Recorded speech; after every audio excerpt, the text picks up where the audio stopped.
شہر رمضان الذی انزل فیہ القرآن، جس میں نازل کیا گیا قرآن۔ اب یہاں بھی ایک سوال آیا، ہمیں معلوم ہے کہ حضور پر تو نازل ہوا ہے وہ 22-23 برس میں، ہمارا چونکہ عام سوچنے کا انداز جو ہے وہ عیسوی سال سے ہے، تو نوٹ کر لیجئے کہ سن 610 عیسوی میں قرآن مجید کی وحی کا آغاز ہوا اور 632 میں حضور کا انتقال ہو گیا، 22 برس ہے یہ۔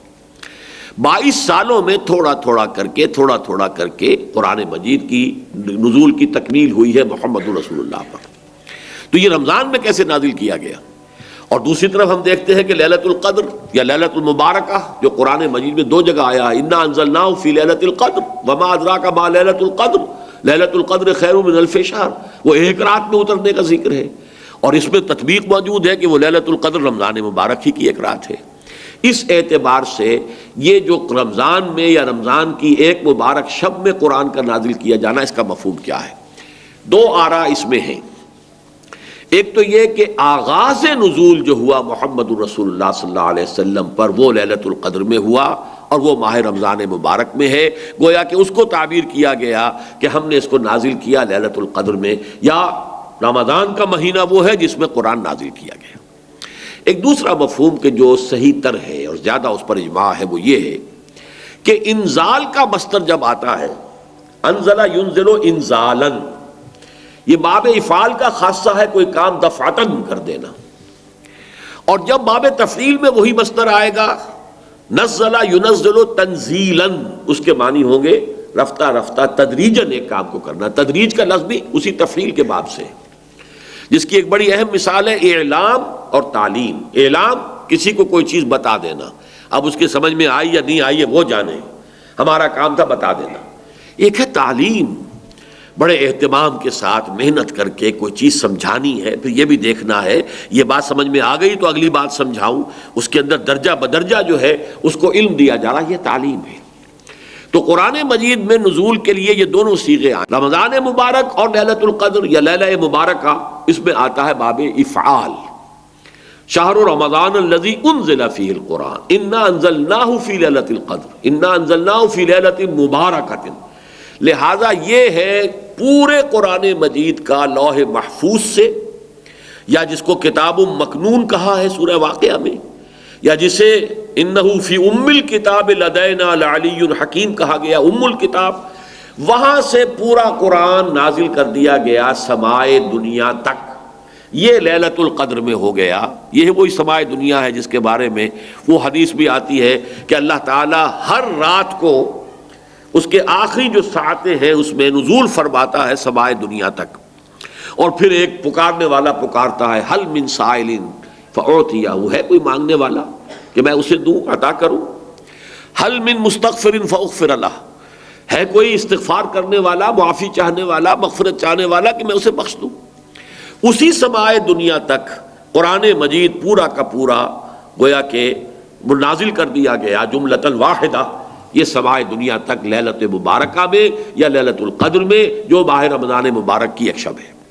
البتہ وہاں سے حضرت جبرائیل علیہ الصلوۃ والسلام تھوڑا تھوڑا کر کے اس کو نازل فرماتے رہے حضور پر، اور یہ ترتیب نزولی ہے حضور کی دعوت و تحریک کے تقاضوں کے مطابق، جبکہ جو اصل ہے لوح محفوظ میں اور کتاب مکنون میں اور ام الکتاب میں، وہ ترتیب وہ ہے جس کے ساتھ کہ پھر حضور نے اس کو مرتب کر دیا اللہ تعالیٰ کے حکم سے، ان علینا جمعہ وقرآنہ فاذا قرأناہ فاتبع قرآنہ۔ انزل فیہ القرآن، اور قرآن کیا ہے؟ ھدی للناس وبینات من الھدی والفرقان، یہ بن کر آیا ہے لوگوں کے لیے ہدایت۔ اب یہاں نوٹ کیجئے ذرا، ایک تقابل آئے گا، اسی سورہ بقرہ کے شروع میں فرمایا گیا ہے قرآن کے بارے میں، الف لام میم ذالک الکتاب لا ریب فیہ ھدی للمتقین، یہ ہدایت ہے متقیوں کے لیے۔ یہاں فرمایا ھدی للناس، تمام انسانوں کے لیے، تو اس میں مطابقت کیا ہے، تطبیق کیسے ہوگی؟ وہ یہ ہے کہ قرآن مجید اپنی جگہ پر فی نفسہ علی مقامہ، تمام انسانوں کے لیے ابد الآباد تک کے لیے یہ ہدایت ہے، رہنمائی ہے، عوام کے لیے بھی، خواص کے لیے بھی، عام لوگ ان پڑھ جاہل ان کے لیے بھی، اور بڑے سے بڑے حکیم اور فلسفی اور دانا اور سائنسدان کے لیے بھی۔ اپنے دور میں جب کہ قرآن نازل ہوا اس وقت کے عوام و خواص کے لیے بھی، اس وقت بھی دنیا میں بڑے بڑے فلسفی تھے. ایران میں، ایرانی قوم کی تو گھٹی میں فلسفہ اور منطق پڑی ہوئی تھی، لیکن ان کے لیے بھی ہدایت نامہ قرآن ہی تھا. عام بدوؤں کے لیے بھی ہدایت نامہ قرآن تھا. پھر یہ کہ آج اس صدی کے اندر علامہ اقبال جیسے شخصیت، انہیں بھی تو آخر کار جو تسکین حاصل ہوئی ہے، ان کے علم کی جو پیاس بجھی ہے، وہ تو قرآن سے بجھی. انہوں نے اپنے فلسفے کے لیے بھی سورس جو ہے فلسفہ خودی کے لیے سورہ حشر کی ایک آیت کو معین کیا ہے. تو اس حوالے سے یہ ہے تو اپنی جگہ ہدی للناس، البتہ اس سے استفادے کی شرط لازم تقوی ہے. ظاہر بات ہے کہ بھینس کے آگے بین بجائیں تو بھینس کو تو کوئی فائدہ نہیں. ابو جہل کو قرآن سے کوئی فائدہ نہیں ہو سکا، ابو لہب کو کوئی فائدہ نہیں ہو سکا. لیکن جس کے دل میں طلب ہوگی، جو چاہے گا کہ ہاں وہ جاننا چاہتا ہوں کہ حقائق کیا ہیں، میں جاننا چاہتا ہوں سیدھا راستہ کون سا ہے، جس کے اندر یہ پیاس ہے، وہ اس کے لیے جو ہے قرآن مجید اس کے لیے ہدایت نامہ ہے. وہ متقین جو ہے ان کے لیے ہے. اور اس میں دیکھیے اب ایک ربط جڑ گیا. روزے کی عبادت کی غرض معین ہوئی تھی لعلکم تتقون، اور تقوی شرط ہے قرآن سے استفادے کے لیے. لہذا رمضان مبارک کا مہینہ کہ جس میں قرآن نازل کیا گیا، اس میں روزے کی عبادت فرض کر دی گئی تاکہ یہ دونوں چیزیں جڑ جائیں. روزے کے ذریعے سے تقوی پیدا ہو، اور اس تقوی کی پونجی لے کر ایک انسان کھڑا ہو رات کو اور وہ قرآن مجید کی تلقی کی کوشش کرے. تلقی کے معنی کیا ہے؟ لقا، ملنا، ملاقات کرنا. اسی سے ملاقات باب مفعلہ ہے، ملاقات. اور اسی تلقی تفاعل کے وزن پر کوئی چیز حاصل کرنا. آپ قرآن کو حاصل کرنا چاہتے ہیں، لیکن اس کے حصول کے لیے تقوی شرط ہے.